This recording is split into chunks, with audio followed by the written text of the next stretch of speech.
Welcome back, friends! Last month I made a video talking about my weird Game Boy Color collection, and today I want to show you another library near and dear to my heart, the Game Boy Advance. As explained in the last video, my game collection isn't necessarily impressive or full of all the classic great games that most collectors go after. Instead, my collection is just really weird. I have a lot of odds and ends and pieces that don't make a lot of sense together, and some that are just truly bizarre. I thought it might be fun to share how my odd mishmash of junk all came together, so in this video I'm going to share with you more of the stories of how or why I ended up with some of the games and systems that I have. I recommend checking out the last video if you want more background on how I got into collecting, but for now we're just going to get going and explore more of my strange cave of wonders. And of course, speaking of wonders, I have more to share today than just games. I wanted to tell you all about this company called NerdSquare. So, full disclosure, this is not sponsored. I'm not getting paid for this at all. I actually reached out to them and asked if I could feature them in today's video. NerdSquare is a Black-owned clothing brand that sells really unique and uplifting designs based around nerd culture. This is the sort of thing that makes me proud to be a nerd. You know, nerds are more than just fandoms. We are thoughtful, creative individuals, and it's nice to see some designs that reflect that. Seriously, I wish I had this shirt when I was still in school. It speaks to me on a whole nother level. Not only are these designs relatable and positive and make me feel seen, they're also just really stylish and go way beyond the basic typical graphic tee.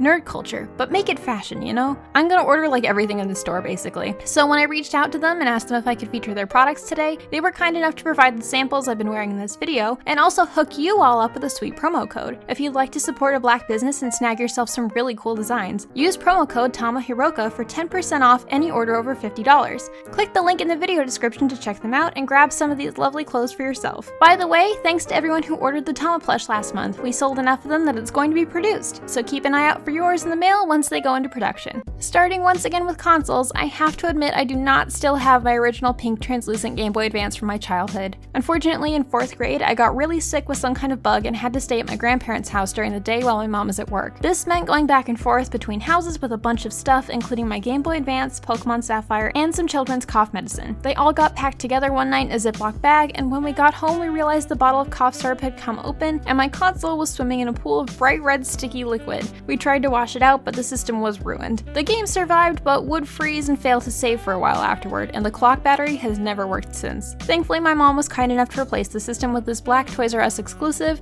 and I also got this silver SP soon after. As you might be able to tell by the Skull Candy sticker, this system was my go-to through most of high school for replaying the first 3 generations of Pokemon. I think this SP might have a defect though. Game Boy Advance games don't really lock into place and are really easily bumped loose, causing the game to freeze, which has been a problem I've had ever since I got it. I asked on Twitter if this was common with SPs, and the answer was no. Still, it really sucked to be playing this at theater camp, to put the game down for a moment to rehearse a scene, and then come back and realize that putting it down knocked the game loose and that I lost at least a day's worth of progress. I have one other SP, this Pikachu one with its box. I saw this on display at Toys R Us way back when, and obviously since I had just found out it existed, I didn't have any of my allowance saved up enough to get a new system. It was so perfect to me. At the time, my icon on YouTube was this big Pikachu face that everybody knew me by, and my whole world revolved around Gen 3 Pokemon games. So I decided then and there, if I couldn't get it today, or the next year, or the next year, someday I'd get this system. And it was one of the first major purchases that I made for myself once I started making money on YouTube years and years later. Admittedly, I've coveted it so much that I've never once actually used the thing. I have other systems to ruin with my oily fingers.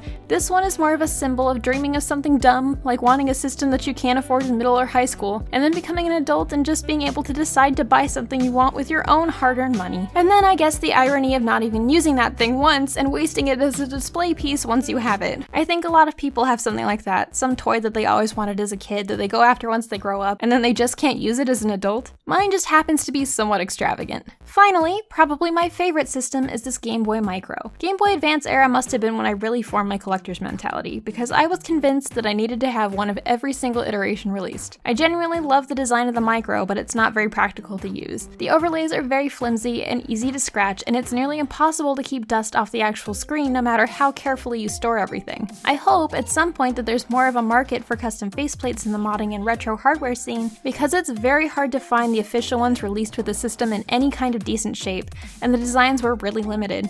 When we were organizing Josh's gaming room for the big makeover video we did, he had this Game Boy Micro box he was just going to throw away, and the collector and me couldn't bear to see it go in the trash, so I asked to take it home.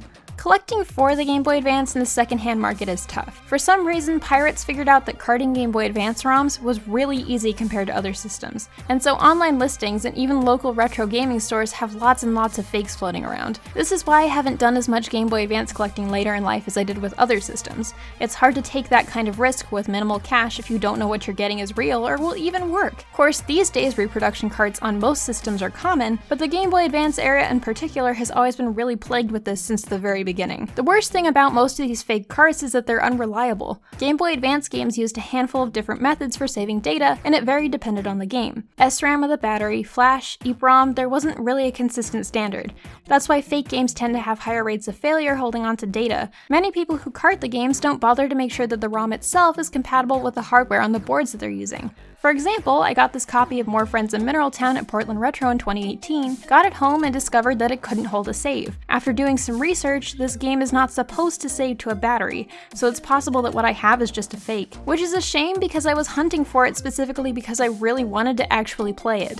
One side effect of this thriving pirate market is carded ROM hacks. I was given this game as a gift by a well-meaning friend for my birthday a few years ago. A lot of people really like playing ROM hacks on cart because it's one of the only ways to experience fan-made games on real hardware. However, in most cases, these games are carded and sold by someone who didn't do any of the actual ROM hacking and is making a quick buck off of somebody else's creativity and hard work. Since I used to be in that scene 12 years ago when a lot of these popular Gen 3 hacks were made, I know that many of the people who made these games explicitly denounced carding and were just passionate fans who wanted to try and make their own Pokemon games and put in hundreds of hours of their own time for free to do so. So I always feel really weird about seeing so very many carded fan translations and ROM hacks floating around, knowing that the people selling them probably didn't get permission from the people who made them and can't be held accountable for it because game modification and emulation is already considered piracy. It's worth asking the next time you see a table of games like this at a vendor hall when conventions are a thing again, whether or not they know the person who made the ROM hack or fan translation and if they were compensated or even if they have permission to sell it. But that's just my soapbox. Repro carts have their place and purpose, I just wish it wasn't quite so Wild West sometimes. And fake games aren't the only thing you need to watch out for. Back in 2013, when I was on my kick of tracking down boxes for loose games I got these boxes for Ruby and Sapphire online for about $20 each. One of them I believe is legitimate, the other is pretty obviously a fake reproduction box that's missing a lot of the details of the real one. At the time I was okay with even a fake box since it still looks decent on a shelf, but you do have to be careful about spending money on something that may or may not be the real thing. Game Boy Advance collecting does have a way of ruining your faith in humanity. There's always the rare success story though. I got this leaf green at Portland Retro the same year as More Friends in Mineral Town. There was a vendor who was selling a bunch of used games on behalf of a friend, so the vendor himself didn't know very much about the merchandise. Since neither the vendor nor I could determine on the spot whether the cart and game were legitimate, they agreed to sell it to me for just $35. After I got it home and did some research, it appears to be real. It saves just fine, the images of the circuit board match legitimate copies, and there are no telltale signs of fakery on either the cart or the box. So you can still get lucky and score some real stuff out there in the wild for a decent price. You just have to be really willing to wait for the right deal to come along and be willing to take some risks here and there. I've been lucky quite a few times in this way. When I was in Japan, I found this box copy of Emerald for $12 in a book off. The box is obviously in awful shape, but for $12, who would say no? The last box game I got was the sealed shrink-wrap copy of Drill Dozer. I've been fortunate to work in gaming for a long time, and part of my job has been using my content as an advertising billboard for gaming-related brands. One such brand was a company called 99 Gamers. I don't really know what happened to them, it seems like they're not around anymore, but they used to sponsor me quite often and were a pleasure to work with. Their service was essentially a game trading platform where you traded games directly with other users, and the value of each game was determined by an on-site currency. When I would do these sponsorships, the company would give me a certain amount of on-site currency to spend, and since I wasn't required to trade in any of my own games to get it, I was essentially able to shop for games for free and get paid to do it. This unopened copy of Drill Dozer was one of those games that I was essentially paid real money to pick up. Yeah, I know, have you ever heard such an unfair story in your life? Why do some people have all the luck? The person selling it on the site was compensated with the currency that they would have gotten for it if a regular user had bought it, and hopefully was able to get a game that they really truly wanted in exchange for this game that they didn't want. I've been torn ever since on whether I should soil the shrink wrap and bust it out and actually play it, since Drill Dozer is one of the hidden gems of the GBA library, and I've wanted to try it since it was released. But my grubby hands don't usually come in contact with pristine games like this, and something feels really icky about ruining that. There's also the very real possibility that I got an empty shrink wrap box, but given that it wasn't being sold for actual real money, that isn't all that likely. By the way, a few people pointed out in my last video that I really should get plastic protectors for my boxed games, and you're absolutely right. I don't know why I never got around to doing that, but I have enough of them that it's definitely worth it, so that's next on my list.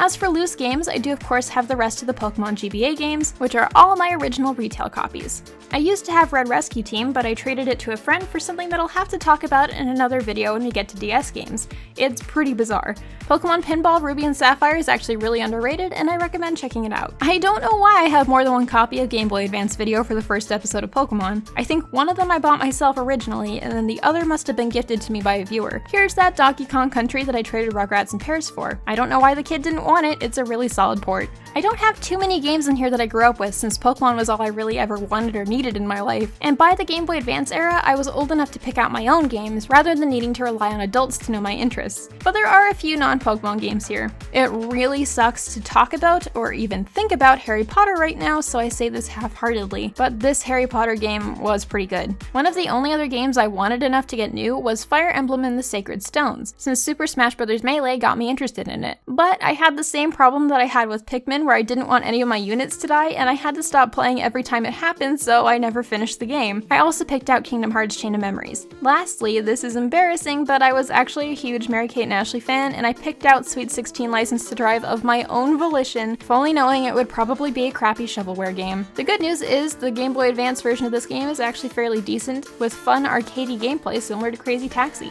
When I was in high school, GameStops were still selling used Game Boy Color and Game Boy Advance games, which is when I picked up a few of the games pretty cheap that I was still interested in but missed on release. Yoshi Topsy Turvy I got thinking it would be a spiritual successor to Kirby Tilt and Tumble, but it plays pretty differently. I also got this copy of Super Mario World because when I was in elementary school, I had these choose your own adventure books about the game, and it was one of my favorite things to read over and over, so I always wanted to get a copy for myself.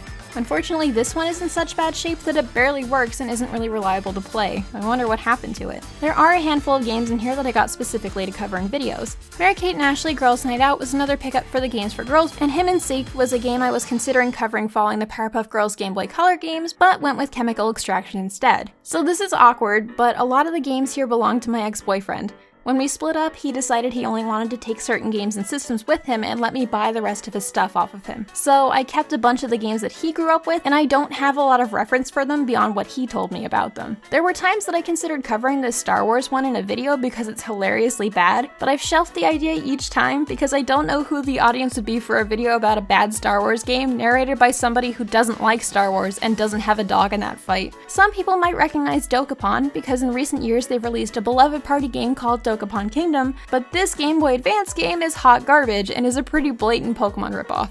Chaz actually picked up this game, Pinobee, because it was one of his first games for the system as a kid, but he told me it doesn't hold up for him. It certainly looks interesting, and I'd never heard of it until he brought it to my attention. Though the Game Boy Advance didn't quite get the gaggle of peripherals that the Game Boy Color got, there certainly were a share.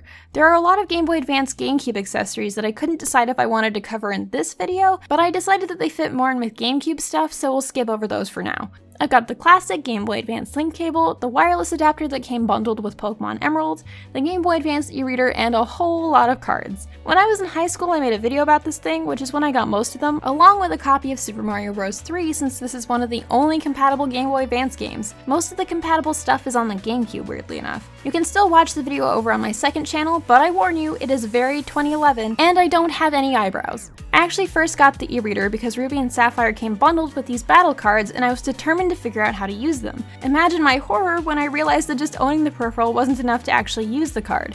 I had to have a second Game Boy Advance and a link cable, neither of which I owned yet. The problem solved itself once the SP came out and I upgraded, but I felt really ripped off back then. The e-reader was $40, which was several weeks' allowance for me, and the only cards compatible with the only game I cared about at the time I couldn't even use after I shelled out for the dumb thing. I ended up with 2 copies of the Eon ticket, one a very sweet viewer gave to me at Tokyo and Tulsa, and the other Josh got for his video on the e-reader, and then decided he didn't want any of his e-reader stuff anymore when I was cleaning out his game room. One man's trash. I used to have an action replay for the Game Boy Advance as a kid, but I gave it away to a random kid that I didn't even know because I felt so guilty for cheating. I wish I could turn back time. The only similar device I still have is this Game Boy Advance Game Shark with a suspicious DS pocket on the back.